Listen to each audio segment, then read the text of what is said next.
This is pretty much my ideal campsite back here. Relatively flat with a slight curve in case of rain, and there is no way anybody was going to come across me. Though occasionally it does make me think, if I was to get struck by lightning, die of a heart attack, get eaten by a grizzly bear, how long would it take them to actually find my remains? In my case, it wouldn't take that long because I send out a, in-reach ping every night, but this is why people go missing for 8 years at a time. So you can just make out the lake with the otter down there in that clearing. One of my many not so great habits out here is the more kind of pain and discomfort I'm in, the more reluctant I am to get out of the tent. Once I'm out of the tent, I pack up in, under 10 minutes and I'm good to go.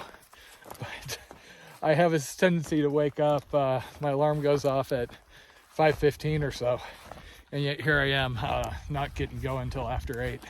I mean, I do the videos and everything and drink coffee. I like to basically do everything possible before I leave camp. So my water's filtered if I have any left. I've eaten breakfast, gone to the bathroom, changed, etc., etc. And then once I get moving, I am just going. This is why early on the trip, before I start having complications, I tend to be out earlier, and then later on I get the later start I get. At this point, the days are long enough, it's not really biting me. But if you're wondering why I was only doing like 15 miles a day at the end of the ECT, that would partially be why. Per the wilderness rules for Bridger Teton, you are supposed to go about 60 adult steps off trail to camp. So what I did last night is actually more what you're supposed to do versus the reality of most of the long trail camps is, you're doing good if you find something off there that's not 2 feet off the trail. When I was talking to that survey crew a couple of days ago, don't mind me, still choking on breakfast. We were talking about kind of our preferences for camping and such like that. And obviously in some place like Yellowstone that's highly impacted, their goal is to drive people to campsites so areas are not impacted all over the place, which is good for vegetation, probably better for the animals. But as far as the experience backpacking, my issue has always been if I'm hiking all day and then camping around 10 other people, that tends to be less of a wilderness experience. Especially when you've got issues like Summit Lake, where I literally got to the lake, went, oh my God, this is really pretty. Look at those clouds. And I was quiet for a sec, and I could hear somebody playing music across from the other side of the lake. Versus, yes, on the John Muir Trail and most of the Pacific Crest Trail, honestly, there are campsites all over. So you're always seeing, dirt patches in every grove of trees, etc. However, when you stay in them, you might see people come by, but you're generally going to be there alone at night. I say generally because I have had the rare occasion where there's somebody who has never camped alone and they're just running around trying to set up their tent right next to you. Hey, grass. Basically, all my formative backpacking experience was Sierra Nevada and, SoCal desert, local mountains.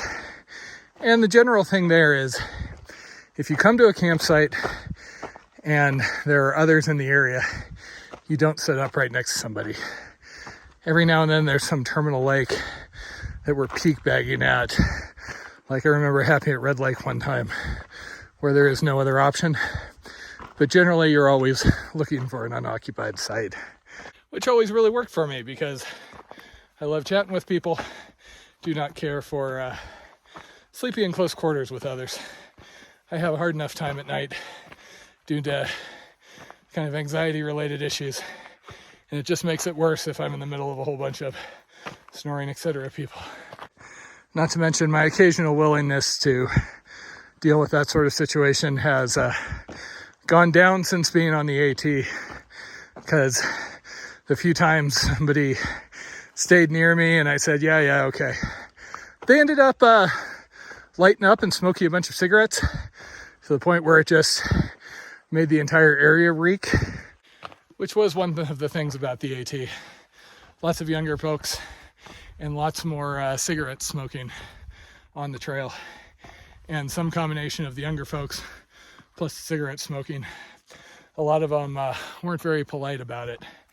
You know, they'd wander into a shelter filled with people and light up right in the middle of the group, or come into this little alcove where we were filtering water and just start lighting up, not say anything, not make any attempt to go where they're not going to bother everybody. Whereas on the PCT, there was a lot more pot use, but they generally were not as obnoxious about it. And I'm guessing those are the Tetons, and that should be Grand Teton right in the middle. A number of years ago, I actually led a roped climb up Upper Exum on that. So this is that area I was concerned about getting caught out in the storm. Though, now that I'm here, this looked way more barren on the satellite layer. I just had my first bit of cell reception in days, and I was able to talk to Taters. She's having a good time back at school. Though sadly, the CubeSat program she was working with there looks like it's going to be running down and ending. Oh well, she's got plenty of other things to keep her busy. It is highly convenient having a thru-hiker girlfriend back in civilization, because when I have concerns like this stop at this lodge up ahead, she's able to track things down and make arrangements for me, and I don't have to explain what all I'm looking for. Well, on the downside, once I exited Yellowstone, I started seeing blowdowns again, but obviously these have been here for a while because there's a well-worn footpath going around the worst of it.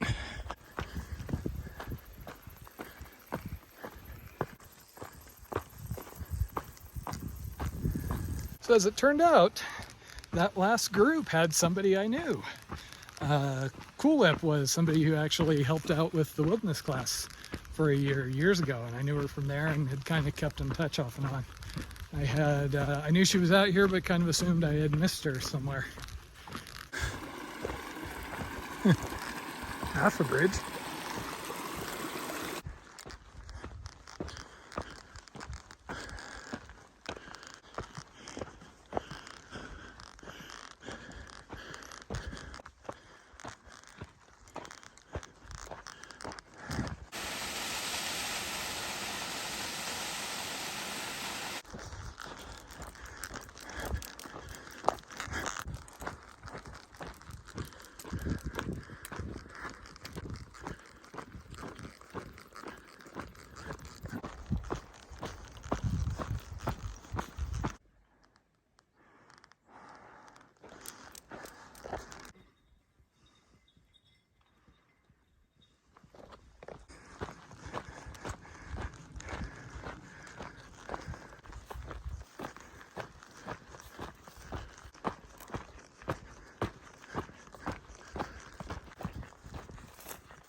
Oh, well, that's fun.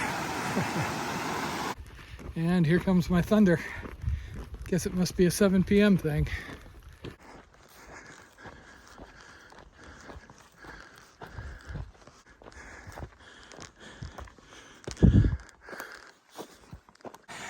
Okay, I'm probably gonna do a couple of more miles.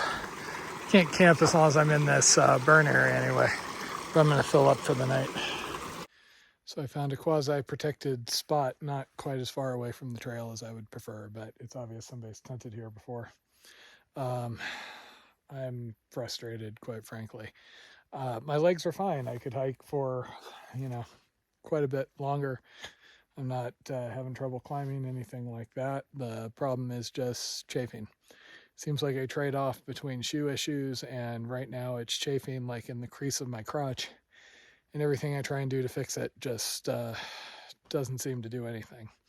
So I'm constantly having to stop after 21 miles when I should be doing more, when I could quite easily do more. This is a beautiful time of night. So yeah, I am not at my happiest at the moment. Home sweet home for the night.